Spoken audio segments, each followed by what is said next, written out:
Oke, kita masuk ke materi pertama ya. Di sini ada font, ya kan? Mungkin kalau orang ini tuh font itu ya tulisan gitu, jenis jenis huruf gitu kan. Ya kan? Nah, tapi ternyata font itu lebih dari sekadar jenis huruf gitu. Ya kan? Kalau secara ini ya font itu adalah tulisan berbentuk digital, maka dia adalah font. Nah, untuk jenis huruf mungkin kalau orang awam kenalnya font yang jenis huruf kan. Nah, tapi sebenarnya uh, jenis huruf itu namanya typeface. Jadi kayak apa misalkan apa ya? Montserrat nih, ini namanya typeface-nya Montserrat. Habis itu misalkan ada Coco Gus atau biasanya yang kita sering ketemu Arial, Calibri. Nah, itu namanya typeface. Gitu. Jadi yang berbeda-beda itu typeface. Baru fontnya itu adalah jenis-jenis dari typeface tersebut. Biasanya typeface itu kan kayak contohnya kayak gini nih, Montserrat. Ada Montserrat yang biasa, ada yang italic, ada yang bold, ada yang namanya Montserrat black. Jadi dia bold, lebih bold lagi, lebih tebal lagi. Itu kurang lebih. Nah, pemakaian font ini nggak bisa sembarangan nih kawan. Misalkan kayak teman-teman bikin sebuah poster gitu. Habis itu mungkin di komputernya nggak ada nih apa namanya fontnya biasa-biasa semua gitu. Mau cari yang lain gitu kan. Biasanya kan banyak. Nah, itu sebenarnya nggak bisa dipakai asal-asalan teman-teman. Karena setiap font namanya dia font itu kan sebuah barang digital gitu kan ya. Nah, semua barang digital yang diupload itu pasti ada lisensinya, ya kan? Kan namanya font kan pasti ada yang bikin gitu kan, nggak pernah tiba-tiba ada. Nah, biasanya yang bikin ini memberikan lisensi itu. Nah, contoh lisensi itu jenis lisensi itu ada 3 kurang lebih. Yang pertama bisa dilihat nih, ada free personal use. Jadi kalau free personal use ini berarti teman-teman boleh pakai font ini secara gratis, free, kalau buat personal aja. Misalkan kayak mau buat ya buat kayak mungkin poster, apa jadwal piket gitu ya. Ya biasa ditaruh di kelas apa gimana.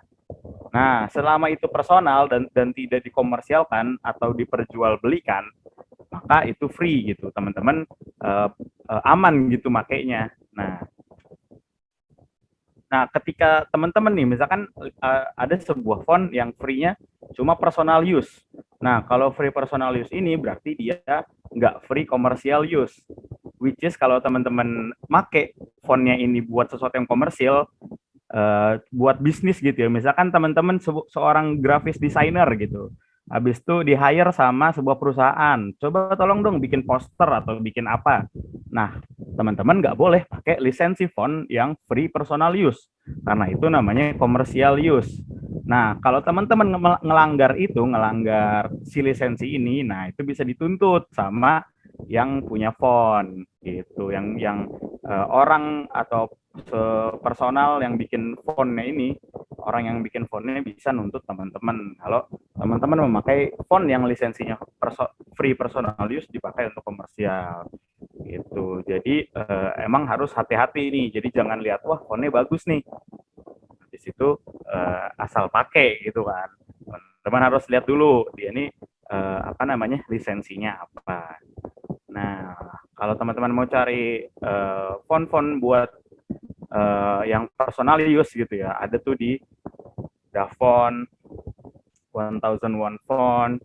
Nah, itu dia biasanya kebanyakan, walaupun ada juga yang free komersial, tapi kebanyakan dia free personal. Nah, gitu. Ini hati-hati aja gitu teman-teman ya, karena kalau misalkan mungkin kita ngiranya ya elah cuma font gitu kan, cuma tulisan doang. Kalau dituntut tapi dendanya nggak main-main gitu, kayak 10 juta ya tiba-tiba gitu kan. Kalau yang pernah gue denger sih ya kayak gitu kan, dia kerja gitu di kantor AP, bagian apa namanya, bagian pemasaran gitu kan, dia bikin konten buat marketingnya, tiba-tiba dituntut sama yang punya font karena bikinnya buat perusahaan ya kan. Nah, kalau kayak gitu kan perusahaan nggak bisa tanggung jawab tanggung jawab juga gitu kan. Itu kan salah kalian sendiri milih fontnya yang itu. Ya akhirnya dendanya segala macamnya ditanggung oleh pribadi sendiri gitu kan. Akhirnya rugi. Nah, itu cukup penting tuh teman-teman. Selanjutnya ada jenis lisensi kedua, ini free commercial use. Nah, kalau di sini penjelasannya adalah font yang boleh dipakai sekarapnya, sesuka hati untuk apapun gitu. Jadi, nah, kalau yang free commercial use nih kita bilangnya yang paling aman lah. Jadi bisa dipakai buat apa aja. Teman-teman mau pakai buat pribadi atau buat buat bisnis gitu yang menghasilkan keuntungan, nah itu nggak apa-apa, nggak bakal kenapa-napa gitu, nggak bakal dituntut atau apa di kemudian hari. Nah, baru ada yang terakhirnya restricted atau kita ininya ya font font bayar lah gitu loh. Jadi kalau mau pakai teman-teman bahkan dapat filenya itu harus harus bayar gitu. Nah, itu banyak lah contohnya di Creative Market, font bundles, di tempat-tempat lain juga banyak gitu yang dia tuh emang emang kerjaannya sehari-hari emang bikin font dan dijual gitu. Nah, itu dia sedikit tentang lisensi. Nah, mungkin uh, berikutnya pemilihan font gitu. Pemilihan font untuk kalian menentukan di sebuah desain gitu kan. Nah, biasanya pasti namanya font itu kan masa iya nggak masuk ke tema desainnya gitu kan. Nah, yang jelas tuh biasanya untuk menentukan font gitu kan, biasanya disesuaikan dengan tema acara atau eventnya tersebut. Contohnya nih, kayak di sini nih, formal atau pokoknya yang acara-acara resmi gitulah, ya kan, pakainya font yang resmi juga, sans serif. Habis itu kalau yang semi formal kayak ya workshop ya kayak kita sekarang nih sharing-sharing gitu. Nah, itu bisa tuh pakai yang sans yang pakai yang tetap pakai yang formal atau bisa juga dicampur dengan yang dekoratif. Maksudnya dekoratif tuh yang fontnya aneh-aneh lah yang kayak apa ya? Kalau teman-teman tahu kayak hard rock, kayak ya pokoknya yang fontnya tuh yang gayanya macam-macam gitu, yang unik-unik lah. Nah, itu yang buat yang semi formal. Nah, selanjutnya ada laporan, buku, jurnal, atau skripsi. Ya kan nggak mungkin pakai font yang unik-unik tadi kan. Maka itu pakainya font yang formal, nah, itu serif contohnya. Nah, kalau kegiatan informal ya bebas gitu kan. Ya gimana teman-teman menyesuaikan si font dengan tema acaranya. Nah, untuk desain poster nih, untuk desain poster, nah biasanya itu ada iniannya, ada namanya itu ada display font, ada main font. Contohnya display font ini yang kayak misalkan judul gitu, kayak sekarang acara ini nih, misalkan ada posternya gitu kan, R square. Nah, itu tulisan R square itu namanya display font. Kayak yang biasa yang hurufnya paling gede gitu. Yang hurufnya paling gede sendiri, tapi cuma sedikit gitu dipakainya, mungkin cuma di judul aja atau mungkin di judul sama di tagline-nya aja. Nah, itu namanya display font yang dia biasanya paling gede tapi frekuensinya paling sedikit. Nah, selanjutnya ada main font. Kalau di sini sebenarnya nggak wajib-wajib amat gitu ya. Nah, tapi main font ini adalah biasanya font yang paling sering, yang frekuensinya paling sering gitu, paling paling sering muncul untuk penjelasan si acaranya itu sendiri, ya kan. Nah, kalau sepengalaman gue gitu, kalau kita ini kan kita bicara untuk desain poster ya, uh, desain yang akan dicetak gitulah, misalkan desain yang bentuknya tuh sebuah pengumuman gitu kan. Nah, untuk desain poster kalau dari pengalaman gue itu tuh nggak bagus tuh kalau di apa fontnya tuh kita pakai fontnya banyak macamnya.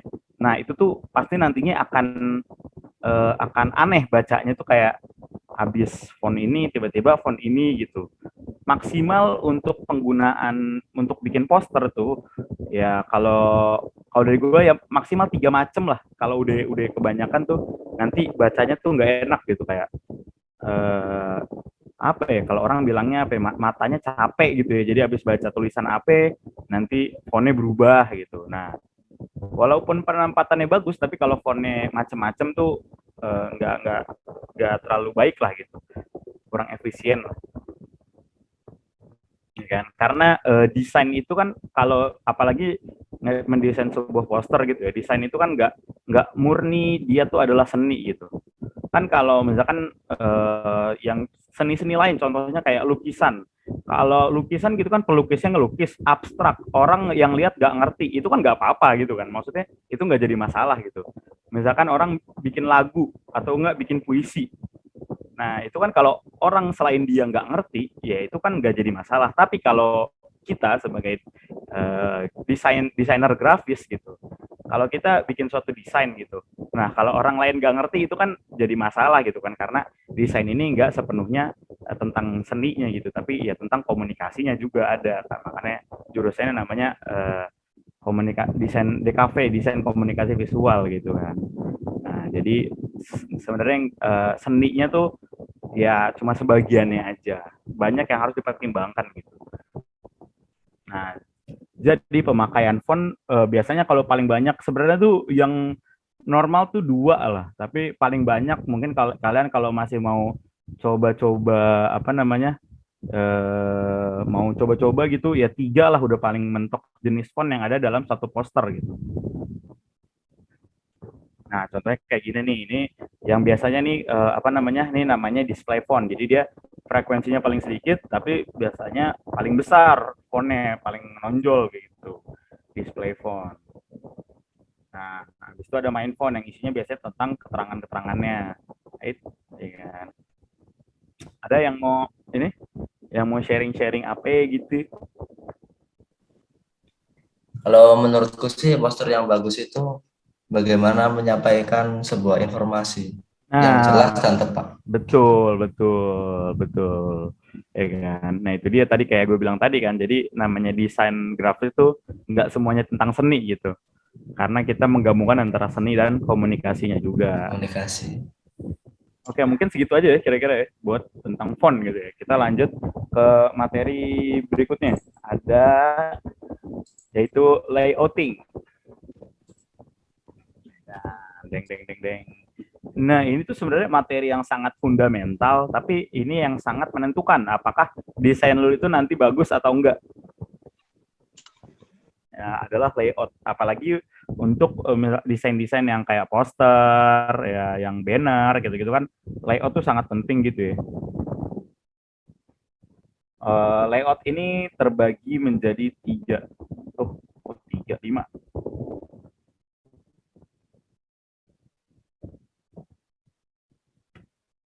Ada juga yang bilang 3 gitu kan. Cuma yang penting-penting nih ini nih proximity, alignment, priority nih. Ini yang paling penting sebenarnya 1, 3, 5 ini. Nah, ini tuh ya udah mirip-mirip lah sama poin selainnya. Gitu. Ya kan? Oke, kita mulai bahas layout ya, tentang layout layout sebuah poster gitu. Mungkin kita sekalian bahas ini aja kali ya. Kita ini pakai poster R Square kali. Coba bentar-bentar gue cari dulu poster R Square. Oke, udah bisa dilihat ya teman-teman ya. Yoi bang, tadi gue ngomong ke mute lagi. Ah, gimana sih lo? Oke nih teman-teman nih, kita akan coba mencocokkan materi-materi.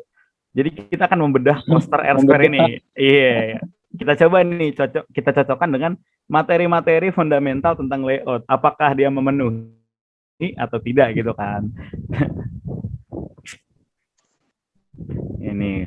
Tapi kalau kalian lihat secara apa namanya, secara ya sekilas pandang gitu, ini poster ya bagus gitu kan. Masa nggak bagus yang bikin anak median. Ini ya itu sebuah poster yang cukup oke lah gitu lah, bagus. Itu.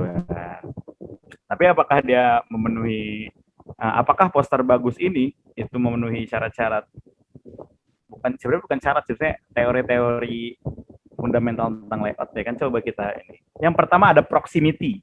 Ini terlalu bahasa Inggris ya. Sebenarnya proximity itu artinya kedekatan. Bukan dekat gimana gitu ya. Kedekatan. Jadi kedekatan antar objek, ya kan. Maksudnya kedekatan antar objek di sini apa? Jadi ketika kalian mendesain gitu kan. Nih contohnya kita lihat yang apa namanya mockup ini nih. Ini adalah mockup sebuah kartu nama gitu kan. Ini yang di atas ini nih. Kursor gue masuk nggak? Kelihatan bang? Aman ya. Nih ada mockup sebuah kartu nama gitu kan. Nah maksudnya proximity ini adalah setiap elemen di desain ini, elemen di sebuah desain ini dia mempunyai jarak gitu kan. Ini dari nama gitu penjelasan. Habis itu ini keterangan apa namanya kontaknya. Habis itu ini ada hal-hal lain gitu. Nah dia memiliki jarak sehingga apa namanya yang ininya tuh informasi dan informasi antar informasinya tuh ada pemisahnya gitu, ada penyekatnya. Jadi kita bacanya juga nggak bingung gitu. Pertama kalau gini kan udah jelas gitu, Fulandi ini berarti namanya gitu kan. Dia pekerjaannya sebagai desainer untuk mengontak dia ada di bawah sini gitu kan. Nah baru di sini mungkin ada desain-desain lain gitu. Nah maksudnya proximity itu jadi setiap jarak, setiap elemen di dalam sebuah desain itu mempunyai jarak gitu. Jangan sampai kalian ngedesain itu mepet-mepet gitu kayak ya apa yang tulisan ini sama gambarnya mepet apa-apa gitu kan. Nah contoh kayak gini nih, seminar nasional gitu kan, diberi jarak, baru keterangannya, baru keterangan kontaknya di bawah gitu untuk sosial media. Nah, sekarang coba kita lihat di poster R Square sebelahnya. Apakah dia memiliki jarak yang cukup gitu kan antara setiap objeknya? Coba kita lihat. Ini pertama di sini ada judul gitu kan, ada judul acara R Square Training Design and Video Editing. Nah, kenapa gue juga nggak tahu nih kenapa video editing kelas baru sadar gue, padahal ini kita nggak ngedit video sama sekali. R Square Training Design and Video Editing gitu kan. Nah dia punya jarak ya kan, dia punya jarak yang cukup antara si judul ini dengan apa namanya dengan ilustrasi di bawahnya gitu kan, ada jaraknya. Nah dari ilustrasi di bawah diberi jarak lagi untuk apa namanya penjelasan tentang materinya. Habis itu dia ada jarak lagi sampai ke keterangan waktu dan sampai ke kontaknya. Nah, ini yang namanya proximity gitu. Jadi jangan sampai kalian membuat informasi-informasi ini kan judul, habis itu ilustrasi, habis itu penjelasan materi, ini kan semua informasi kan. Jangan sampai kalian membuat informasi-informasi ini tuh berdempetan sehingga bingung gitu. Jadi orang yang baca tuh jadi nggak fokus gitu, saking dempetnya. Nah, itu yang dinamakan dengan proximity. Jadi untuk teori pertama poster R Square ini lulus lah ya. Gokil, bagus nih yang buat. Kita lanjut dengan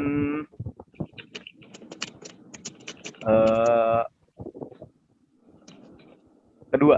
Yang kedua margin atau WS. WS itu apa? WS itu white space.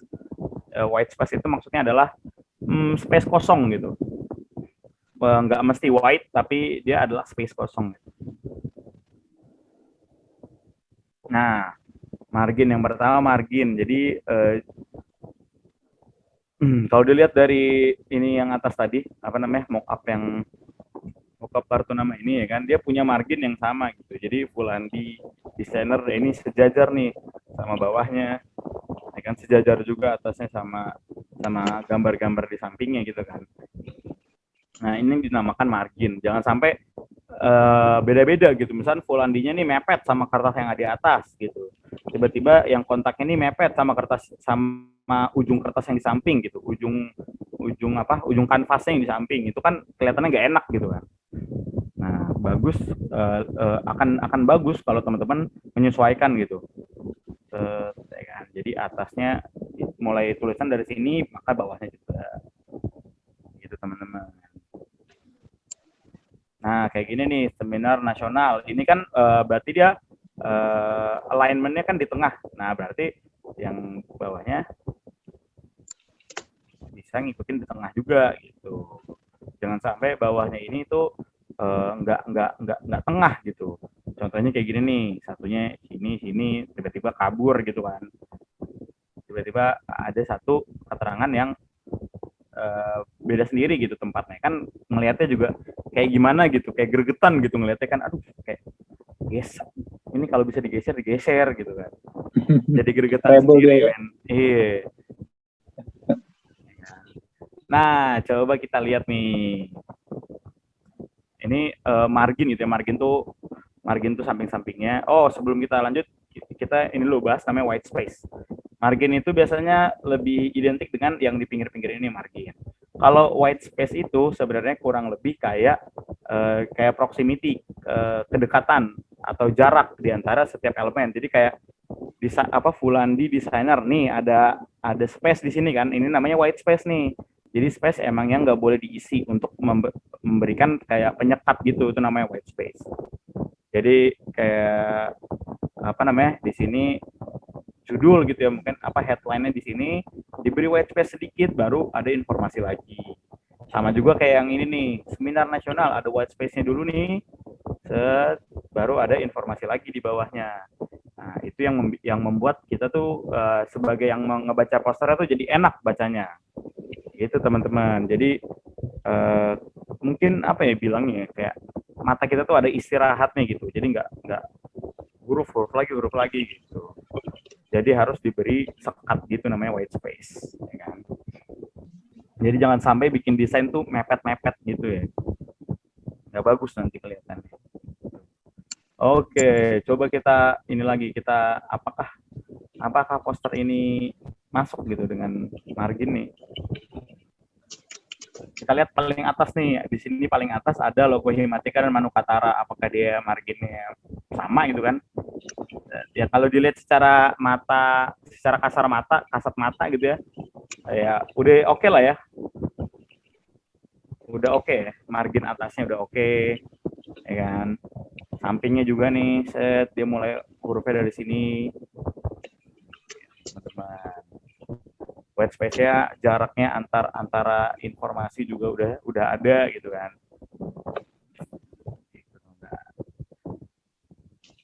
Jadi pertama nggak boleh dekat-dekat, intinya tuh itu. Habis itu kalau bisa tulisan tuh rapih gitu, ada marginnya. Jadi nggak satu di sini, satu di mana mulainya gitu kan.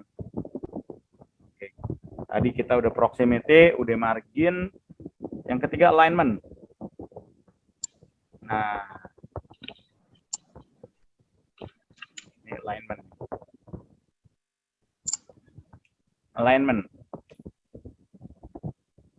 Alignment ini apa ya kita bilangnya ya? Posisi. Kelurusan apa sih gue juga ini lagi lebih ke tepatnya kayak alignment tuh pengaturan posisi gitu ya. Nih, ya kayak tadi tuh alignment tuh contohnya kayak gini nih. Ini berarti kan alignmentnya dia di tengah gitu kan. Nah, ini alignmentnya di tengah gitu, center. Nah kalau alignmentnya di kiri, nah itu dia kayak gini bentuknya nih. Ini namanya alignment. Gitu teman-teman. Nah ini juga harus setara gitu. Nih, contohnya kayak gini nih, kayak tulisan seminar nasional, dia alignment-nya kan di kiri ya, jadi tulisannya itu rata kiri gitu kan. Nah, maka kalau tulisannya rata kiri, naruh tulisannya ya di kiri gitu. Terus juga ini seminar nasional, dia tulisan rata kanan, maka naruh tulisannya di kanan.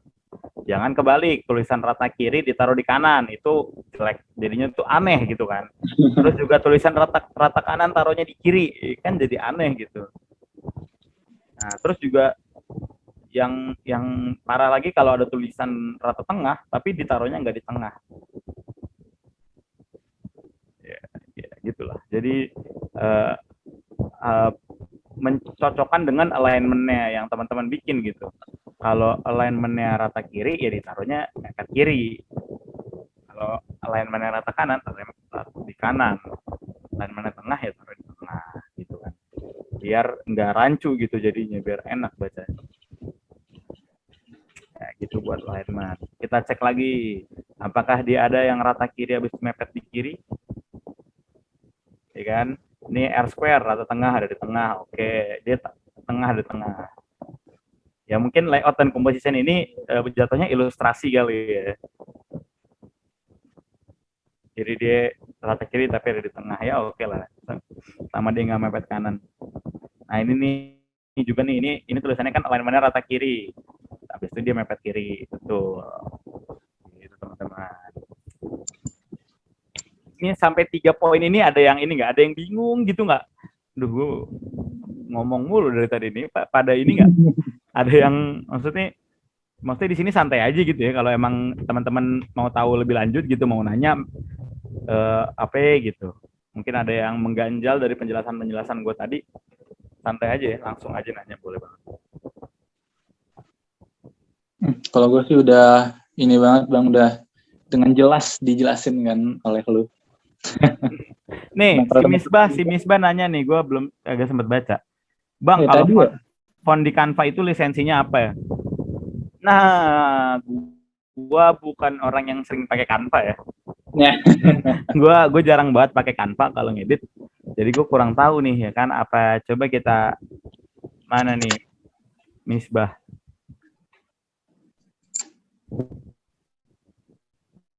Mungkin ini kali ya. Mungkin biar aman tuh lu kalau mau pakai komersial harus pakai yang pro kali ya, apa gimana? Gue juga soalnya gue jarang pakai Canva ya. Apa kita ini aja kali ya, coba kita cek kali ya. Boleh tuh Bang. Ya kan kita cek sama-sama coba teman-teman.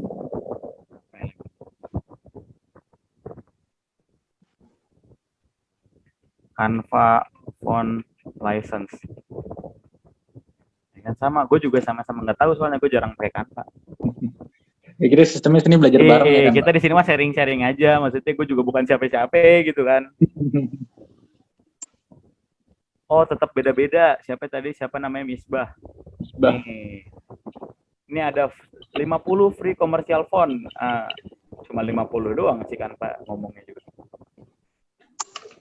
Nah, jadi masih harus dicek ya Bang ya. Nah, gitu teman-teman. Kalau teman-teman nih misalkan ada tadi itu Nursia tadi. Malina. Tadi siapa tadi Misbah. Nah, misalkan lu bikin ngedit gitu, pakai Canva ya kan. Nah, itu lu pakai font apa? Tetap harus lu cek sendiri karena nggak semua font di Canva itu komersial dan nggak semuanya itu personal gitu. Tuh. Nah, ini kalau di website ini ada nih 50 free commercial font. Bla bla bla bla bla bla. Berarti kan kalau dia nyebutin 50 berarti nggak semuanya free komersial kan? Nah, hati-hati aja lu. Siapa tahu itu dia lisensinya free personal. Taunya lu pakai buat komersial, habis itu nanti dituntut ya kan 10 juta aja. Waduh. Ada baiknya namanya teman-teman pakai font ya dicek lagi gitu, apalagi buat komersial gitu kan. Kalau buat personal aja mungkin nggak apa-apa gitu ya. Menurut lu Lang, kalau kita bikin poster buat Himatika, komersial apa personal? Nah, dari orang-orang yang denger ya Bang ya, tergantung acaranya Bang. Iya. Kalau MCC kemarin kan kita kan ini ya, narik duit tuh ya, gocap. Nah itu komersial tuh, kayaknya ya. Nah, iya, gue juga ya yang setahu gue juga kayak gitulah. Selama acaranya tuh acaranya itu menghasilkan gitu, ada duitnya. Nah itu berarti dia komersial. Nah kecuali itu kayak cuma acara himpunan lah yang emang gak ada duitnya gitu, emang cuma acara himpunan aja kayak rapat atau apa gitu kan. Nah itu kan nggak ada duitnya, nggak ada bisnisnya gitu. Nah itu personal maksudnya masih. Iya gitu teman-teman ya, ada baiknya walaupun pakai Canva juga yang kalian tinggal cari apa fontnya besok kalian pakai, ada baiknya nama fontnya dicek lagi gitu, apakah emang ini bisa dipakai secara komersil ataukah cuma personal doang. Karena kalau orangnya engeh gitu, orang yang bikin fontnya engeh gitu, ada orang lain pakai fontnya buat komersil tanpa izin ya bisa dituntut gitu dan bisa minta ganti rugi gitu, karena itu kan hak kekayaan intelektual dia gitu. Coba Bang, cari Bang, Kokogus. Iya ya. Tapi selama ini kita pakai Kokogus buat personal lah ya. Kita ini ngecek. Jadi Kokogus nih cukup sering dipakai sama teman-teman di Median. Nah, kalau komersial nggak boleh ya Bang ya? Yang dari Davon biasanya personal use only. Non-commercial use tuh. Gitu teman-teman. Jadi misalkan teman pakai font Kokogus ini buat misalkan ada yang kalian freelance designer gitu, desain grafis freelance gitu. Habis itu ada yang mesen poster atau mesen apa gitu ke kalian. Nah, kalian nggak boleh pakai Kokogus. Secara hukum nggak boleh gitu, tapi ya mungkin pasti banyak aja orang yang suka pakai font tanpa lihat lisensinya sih. Dan mungkin yang punya font juga nggak serajin itu untuk meriksa gitu kan. Tapi lagi-lagi secara hukum tidak boleh, secara apa namanya undang-undang. Oke. Ilegal. Oke teman-teman. Oke. Gimana Miss Bah? Kurang lagi gitu ya Bah? Lu cek-cek lagi aja kalau pakai Canva. Oke, siap Bang. Thank you. Oke, kita lanjut lagi ke materi kita.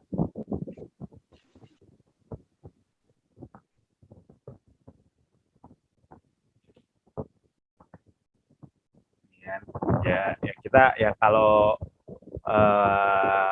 kita bareng-bareng di sini ya, sama-sama belajar aja lah. Kalau misalkan tadi apa namanya ada pendapat gue yang salah gitu ya langsung aja disanggah gitu. Santai aja, kita emang sama-sama belajar gitu.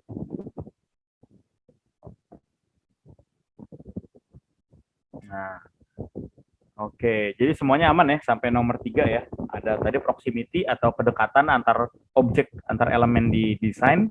Ada margin, yaitu adalah apa namanya posisi kesamaan posisi gitu kan, kesamaan posisi objek gitu. Selanjutnya ada alignment atau apa ya? Itu tadi rata kiri rata kanan itu alignment. Yang keempat selanjutnya ada focal point namanya. Maksudnya focal point di sini adalah poin yang ingin ditonjolkan gitu. Poin atau nilai jual, highlight yang harus ditekankan, poin yang akan di highlight gitu. Contohnya kayak gini nih, untuk biar orang-orang pada ngeh gitu. Ini sekali lagi kita baca poster gitu kan. Namanya poster kan orang harus baca. Nah, biar yang baca itu kayak ngeh gitu dengan tulisan, biar dia tuh apa namanya notice gitu dengan tulisannya, biar dia ingat untuk waktu yang lama gitu. Nah, ada bagusnya untuk memakai focal point. Contohnya kayak gini nih. Waktunya diberi merah atau enggak mungkin bisa di bold nih, contohnya kayak yang bawahnya. Ya kan, konten acara, habis itu link pendaftarannya di bold gitu kan, biar yang baca tuh langsung notice gitu, oh iya nih, ini linknya tuh yang ini gitu, jadi nggak harus bingung-bingung lagi nyarinya. Nah, contohnya kayak gini nih, ini kan kalau dia nulis link pendaftarannya kecil gini kan kadang-kadang orang nggak notice gitu kan, akhirnya ujung-ujungnya nanya lagi sama yang punya acara, ini daftarnya gimana ya. Nah, itu kan mempersulit gitu kan.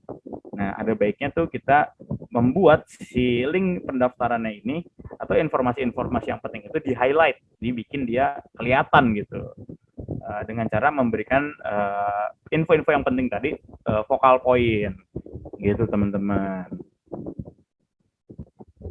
Nah, contohnya kalau kita iniin sama R-Square ini ya mungkin bisa nih kayak waktunya jadi ganti warna merah gitu kan. Itu kan pasti kan kalau kita baca langsung jam 8 sampai jam 9 gitu. Atau enggak tanggalnya nih dibikin lebih tebel, atau enggak dibikin warna yang mencolok gitu, merah atau enggak apa gitu kan. Itu teman-teman focal point.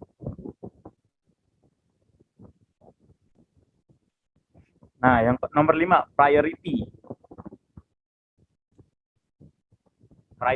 Priority ini adalah ya seperti teman-teman ya, prioritas, alias informasi mana yang ingin teman-teman sampaikan duluan gitu. Nah, di priority ini biasanya priority itu akan mengikuti gimana manusia biasa baca gitu. Biasanya seseorang itu akan baca pasti mulai dari kanan atas, mulai dari judul nih, habis itu kanan atas, kiri atas, habis itu ke bawah, habis itu naik lagi ke atas, habis itu ke bawah. Nah itu kalau misalkan tulisannya yang 2 kolom gitu ya. Nah karena kita bacanya dari kiri gitu kan, biasanya yang akan kita baca adalah kiri yang paling atas dulu. Nah contoh kayak gini, kalian pasti kalau ada poster kayak gini pasti baca ini dulu baru baca ini gitu kan. Nah kalau kalian tertarik dengan apa yang kalian baca pertama, baru kalian baca ke kanannya, ke bagian sini gitu. Nah itu dia yang disebutkan prioritas. Jadi ada baiknya, nah itu juga dia kenapa poster ini di rata kiri gitu, karena mata kita lebih gampang aja bacanya kalau dari kiri, karena kita membaca tulisan itu dari kiri. Jadi ini apa namanya, tulisan-tulisan di sini rata kiri gitu.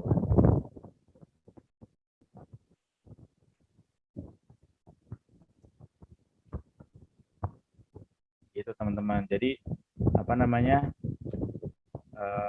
yang informasi yang ingin diprioritaskan atau ingin kita sampaikan duluan, maka ditaruh sesuai ininya gitu. Misalnya yang paling atas nih ditaruh yang ingin disampaikan duluan ditaruh paling atas, kayak judul gitu kan. Pasti kan judul nama acara ya ditaruhnya di atas gitu kan, nih kayak gini nih kan taruhnya di atas. Kan aneh juga gitu kan kalau misalkan apa ini acaranya, keterangan acara di atas, judulnya besar di bawah gitu kan. Nah itu kan bacanya jadi aneh gitu kan, karena mata kita pasti bacanya dari atas dulu ya kan, baru ke bawah. Nah itu dia yang disebut, yang dinamakan dengan prioritas. Jadi biasanya orang desain ya judulnya di atas, habis itu makin ke bawah ya keterangannya. Ya ini udah paten gitu kan. Soalnya akan aneh kalau dibikin yang lain gitu, misalkan kayak judulnya di bawah, habis itu apa namanya, judulnya di bawah, keterangannya di atas gitu kan. Habis itu ilustrasi tentang informasi di poster ini ada di belakang gitu kan, makin susah aja gitu kan. Nah itu dia, jadi itu namanya prioritas. Pasti karena mata kita bacanya tuh hampir semua manusia ya bacanya kan kayak gitu, dari atas kiri gitu, kecuali orang Arab ya, orang Arab baca dari kanan. Jadi biasanya posternya mungkin rata kanan kalau di Arab kali ya. Nah kalau biasanya nih orang-orang yang Latin gitu ya kan, dia baca dari kiri. Nah dari itu habis itu baca dari atas. Jadi yang paling penting taruh kiri atas, habis itu baru ke bawah.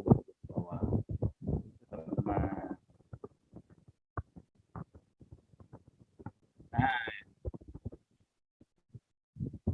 nih, ini yang inilah apa namanya, sebuah format. Ini sebuah format apa namanya, poster gitu kan. Jadi di atasnya biasanya logo-logo yang bikin acara gitu kan. Habis itu mulai nih dari yang besar nih display font-nya gitu kan. Nah, kita bisa lihat di sini tulisannya list priority. Kenapa di sini list priority? Karena ini dibacanya tuh entar-entaran nih kalau yang ada di sini. Nah, kalau yang di sini ini masih sering kebaca duluan. Karena sekali lagi mata kita itu baca dari atas kiri kebanyakan. Ya kan, baca dari sini gitu. Ini seminar nasional karena dia udah dikasih vokal point gitu kan, karena dia yang paling penting nama acara gitu kan. Jadi tulisannya paling gede gitu. Nah, habis itu biasanya tagline-nya ada di bawahnya. Baru di bawah ini adalah informasi-informasi yang tersedia. Baru di bawahnya ada kontak segala macam, baru apa ada media apa sponsor-sponsor atau media partner gitu. Ini udah hampir ya paten lah ya. Kebanyakan hampir semua poster sebuah acara ya formatnya tuh kayak gini gitu. Karena ya emang udah paling efisien lah. Karena udah sesuai gitu kan, emang mata kita akan bacanya tuh kayak gitu. Itu teman-teman tentang layout. Jadi yang pertama ada proximity, kedekatan gitu. Jangan sampai teman-teman bikin elemen-elemen desain itu saling dempet, saling berdekatan. Margin gitu. Yang kedua ada margin, dimana teman-teman apa namanya, naro elemennya tuh setara gitu, semuanya tuh nggak beda-beda gitu, seragam.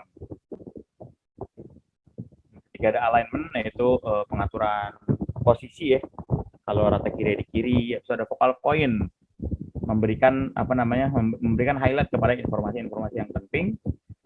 Kemudian ada priority, di mana ya kayak biasa aja gitu, judul di atas, bawahnya ada tagline, keterangan, ya itu ya udah standar lah. Itu teman-teman kurang lebih tentang layout. Gimana? Ada yang mau nanya gitu, ada gimana gitu? Bang, saya mau kalau saya bikin poster tapi judul acaranya di baliknya gimana, Bang? Ya. Yeah. Ya susah gitu kan kalau bikin kayak gitu kan, misalkan acaranya keterangannya di depan, nama acaranya di sebaliknya gitu. Ya susah gitu kan. Ya, ikut yang ada aja lah. Kalau kayak gitu kan susah, jadi ntar orang bingung nih acara apa namanya gitu kan. Taunya dicari-cari acaranya di belakang. Ya, susah gitu. Gimana sistemnya itu Bang di belakang poster? Ya di belakang, dia ngeprintnya 2 kali. Print depannya, print belakangnya. Print belakang ya? Iya, ya mungkin siapa tuh pengen beda gitu kan. Nah itu dia, nggak selamanya yang beda itu bagus gitu kan. Ya sosok pengen beda gitu kan, ya akhirnya sosok indie ya. Iya, sosok indie, sosok pengen edgy gitu kan. Wah, gue nggak mau sama yang lain. Ya tapi ya kan nggak bisa gitu. Gitu teman-teman. Ikut yang ada aja lah, yang betul-betul aja. Ayo nih, ada yang mau ditanyain nggak buat Mas Gibran nih kan? Ada apa nih, warna palingnya gitu-gitu lah ya. Nah, yang paling ini sih ini nih layout. Ya sebenarnya 5 elemen ini adalah sesuatu yang akan menentukan nih desain kalian tuh bagus apa enggak gitu. Bukan bagus secara seni ya, tapi bagus secara komunikasi gitu. Karena kalau kalian naruh informasinya, alignment-nya pas, priority-nya juga pas, ya kan, informasi yang penting di highlight. Nah itu akan membuat yang baca itu ya udah gitu, dia bisa menangkap seluruh informasi yang ada gitu. Soalnya kan dan lebih cepat ya. Ya, dan lebih tepat. Soalnya kan percuma juga nih desainnya bagus gitu, misalkan kalian ngedesainnya pakai teknik AP atau enggak digital imaging gitu, gambar AP-nya, background-nya, tapi ya kalau informasi yang ingin kalian sampaikan nggak bisa didapatkan sama orang gitu ya kan percuma, akhirnya kan gitu. Lagi-lagi bukan tentang seninya gitu kan, tapi tentang komunikasinya. Gitu teman-teman. Ini dia yang nanya, kalau yang nanya gue yang nanya kali ya Bang ya? Waduh. Boleh kita diskusi sharing aja di sini. Santai aja. Iya kan. Sekiranya masih ada yang bingung gitu atau nggak mau nyampein opini misalkan, gue maunya kayak gini Bang gitu. Boleh kan, kita diskusi sini kan. Diskusi aja gitu. Bareng mumpung ada forumnya kan. Bang, gue mau bikin poster tapi pas dicetak cuma QR code doang, jadi orang yang mau ngeliat posternya harus scan dulu. Ya boleh kayak gitu, tapi kan ribet sekali lagi ya. Gitu. Kurang efisien.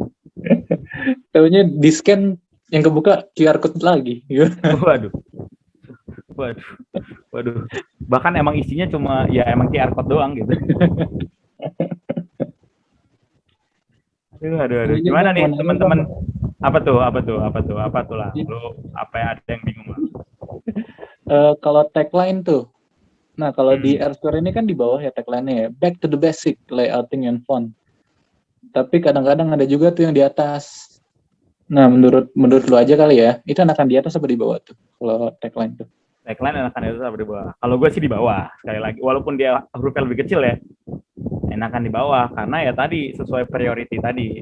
Pasti yang kita ingin sampaikan duluan judul acaranya dong, baru tagline kan gitu.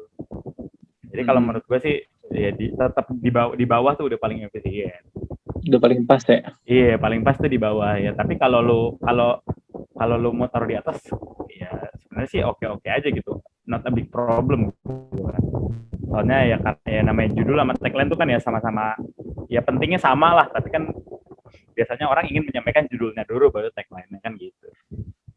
Yang penting jangan gedean tagline daripada judul ya. Iya. Gimana dah gedean tagline daripada judul? Karena tagline-nya kan biasanya panjang. Siapa tahu. Iya, ya, yang penting judul harus lebih besar gitu, harus lebih kelihatan daripada tagline-nya. Gitu teman-teman. Gokil. Ada berapa sih ini yang ikut? 24. Gokil lah 24 orang. Dikurangin anak median berapa ya? 4 orang ya. Sudah 20-nya median. Enggak. Gokil. Gimana Aklan, lu ada ini nggak, ada opini lain atau apa gitu? Gue mah terbuka aja di mari. Santai aja. Nggak ada sih. Ya belum ada. Gokil. Ya kalau buat lu mah ini mah materi-materi ecek-ecek lah ya. Bukan, dia enggak sih, enggak juga, cuman ya pernah belajar juga. Iya, betul. Ini soalnya fundamental banget gitu. Fundamental banget. Iya, emang dasar banget dan cukup menentukan gitu. Apakah desain lu tuh informasinya bisa nggak sih didapetin sama orang gitu. Apakah desain lu terlihat bagus atau enggak, itu kan ditentukan dari ya 5 poin ini. Kadang-kadang tuh poster kayak tanpa layout itu udah hancur. Iya, betul. Karena Poster tanpa layout udah hancur.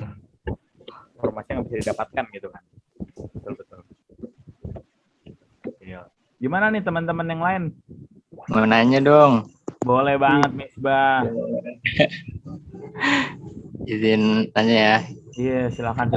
Ini kan bahas perihal layout.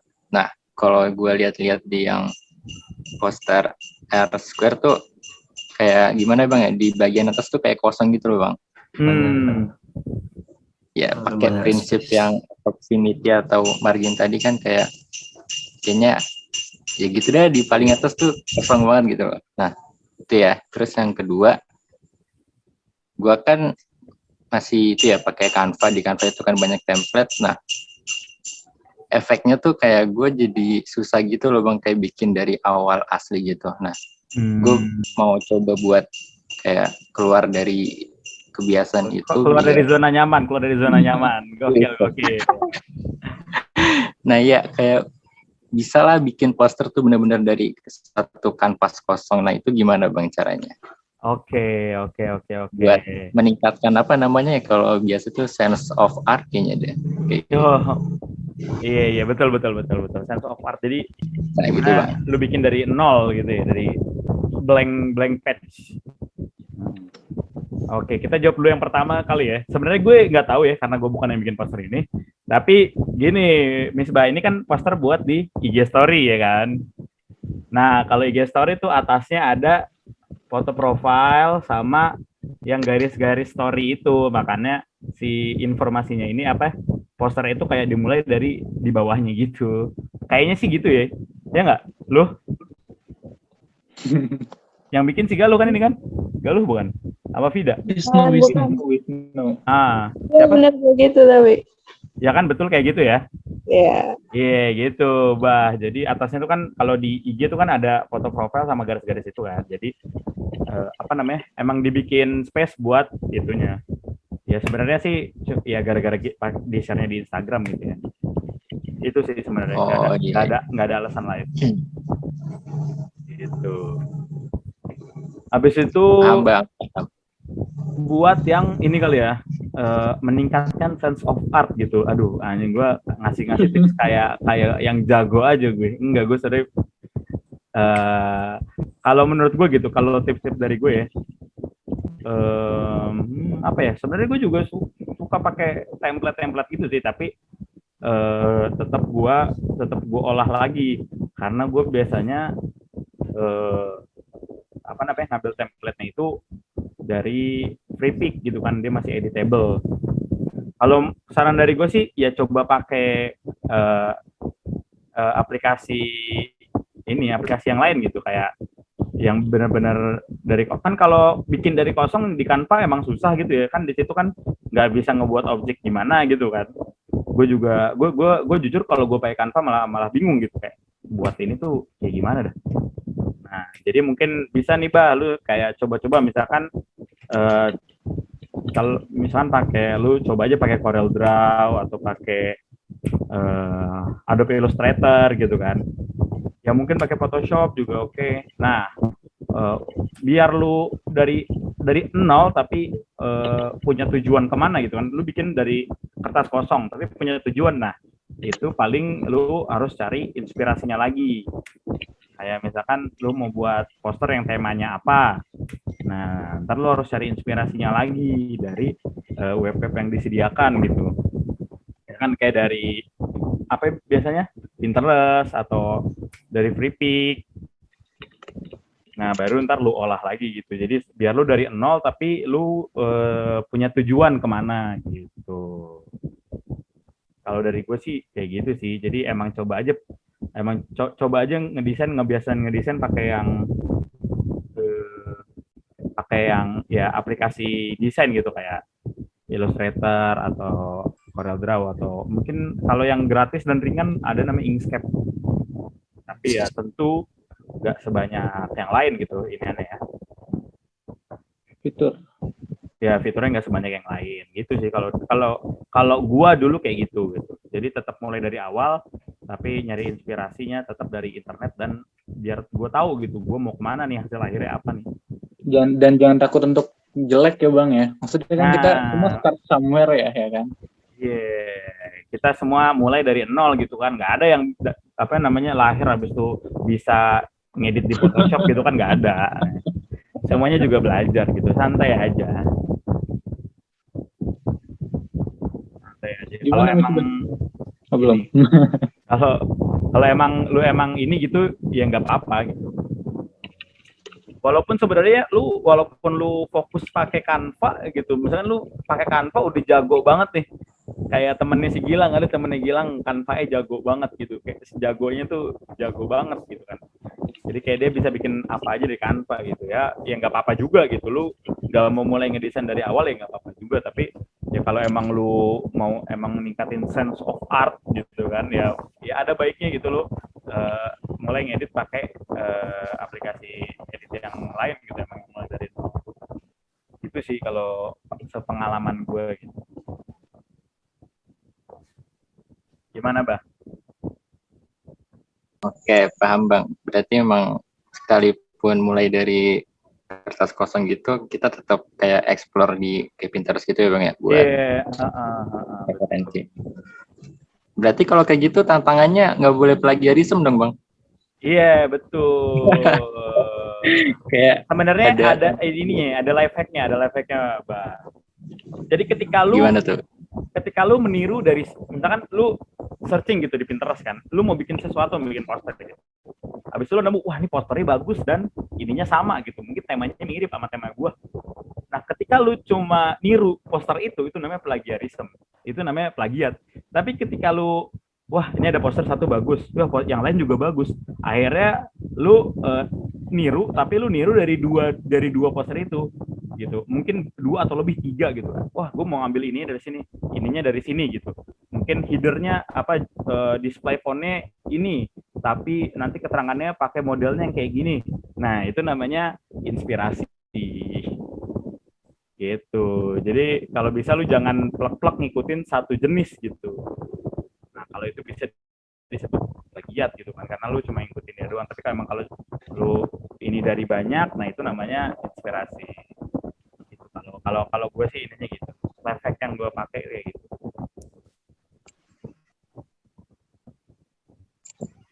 Gitu, Bah. Oke, siap Bang. Berarti ya minimal 2 lah ya. Iya, usahakan referensi itu banyak gitu. Kesannya jiplak banget. Iya. Gitu. Oke, thank you Bang. Kita cek lagi, ada sedikit materi lagi terakhir, ya kan? Itu tentang pemilihan warna. Ya kan? Sebenarnya warna ini adalah salah satu yang gua sampai sekarang juga masih agak ini gitu, masih agak kadang-kadang tuh nggak pas gitu, warna yang gue pilih tuh nggak pas gitu. Kadang-kadang gue sendiri suka miss gitu pemilihan warna, kayak, dan juga kadang-kadang warna itu yang menentukan tuh mood dari desain. Nah, yang pertama warna itu sebenarnya ada beberapa jenisnya gitu, ada hue ini biasanya hue. Nah, ini nih yang nentuin nih warna merah, biru itu namanya hue. Habis saturation tuh gelap terangnya. Kalau value itu apa namanya? Tebel enggak warnanya, tebel enggak gitu lah. Gitu. Nah, ini tuh sebenarnya ya itu tadi ya, ini seperti kalian bisa baca nggak terlalu penting gitu ya. Maksudnya kalian nggak usah terlalu ngerti apa itu hue, saturation atau value karena nggak bakal ditanya juga gitu. Nah, itu tadi tentang warna ya. Sekarang bagaimana cara memilih warna gitu kan. Nah, untuk memilih warna ada kadang-kadang ada orang yang memakai ini nih, cara-cara ini. Pertama ada triangle, habis itu ada rectangle atau analog. Analog nih warnanya selaras gitu, yang selaras. Nih, contohnya triangle tuh kayak gini. Ini triangle tuh kita di sini bikin segitiga, kayaknya bisa ada ini. Nah, segitiga set, gitu. Nah, ini jadi triangle nih. Seperti kalian lihat nih warnanya kayak gini. Misalkan kalian udah punya warna dasarnya oranye gitu, apa ya? Ini nih, oranye kekuningan ini gitu. Habis itu warna yang lainnya apalagi sih? Gitu. Kalian misalkan bingung gitu ya. Bisa dibikin triangle dari oranye ini gitu. Set, ya kan? Habis ke sini. Waduh, gambar apa ini? Nah, gitu. Nah, itu cara memilih warna gitu. Jadi ntar warna yang keluar tuh warna oranye ini, biru sama ungu.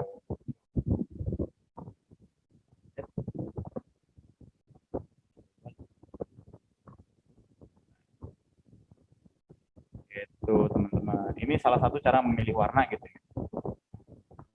Walaupun gue kadang gue sendiri hampir nggak pernah pakai cara triangle ini. Gitu.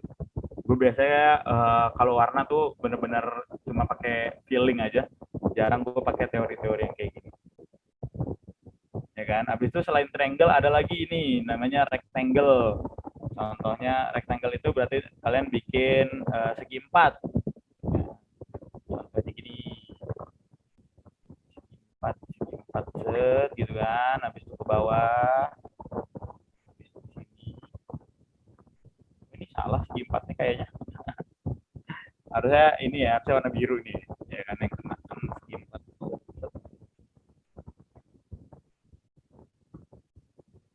Rectangle kan. Ini salah satu teori untuk memilih warna gitu. Gitu teman-teman. Jadi ya caranya kurang lebih sama kayak tadi ya. Jadi misalkan kalian punya punya warna dasar kuning gitu atau enggak merah. Ya, kalian bisa tarik untuk nah, besok kalian butuh warna lain gitu untuk mengisi poster kalian bisa tarik dari sini. Nah, ini adalah warna-warna yang bisa kalian pakai buat di poster kalian kalau warnanya ini. Gitu teman-teman. Habis itu ada analog. Analog itu kan kalau tadi ini segitiga, habis itu ini segi empat gitu kan. Analog itu kurang lebih itu lurus deh. Jadi warna yang dipakai itu dari sini doang nih. Set, ya kan akhirnya ketemu warna biru ini sama oranye gitu kan. Nah, kita bisa pakai biru atau oranye, bisa juga apa namanya? Dengan saturasi yang lainnya gitu. Oranye yang lebih gelap atau biru yang lebih terang gitu. Nah, sebenarnya untuk memilih warna sekarang udah banyak gitu ya cara untuk memilih warna yang gampang dan mudah gitu ya. Contohnya kalian bisa pakai ini colors.co atau Colorahan gitu. Jadi ini adalah sebuah website gitu ya. Mungkin kita sekalian tunjukin aja. Kalau kalian nggak apa namanya nggak familiar.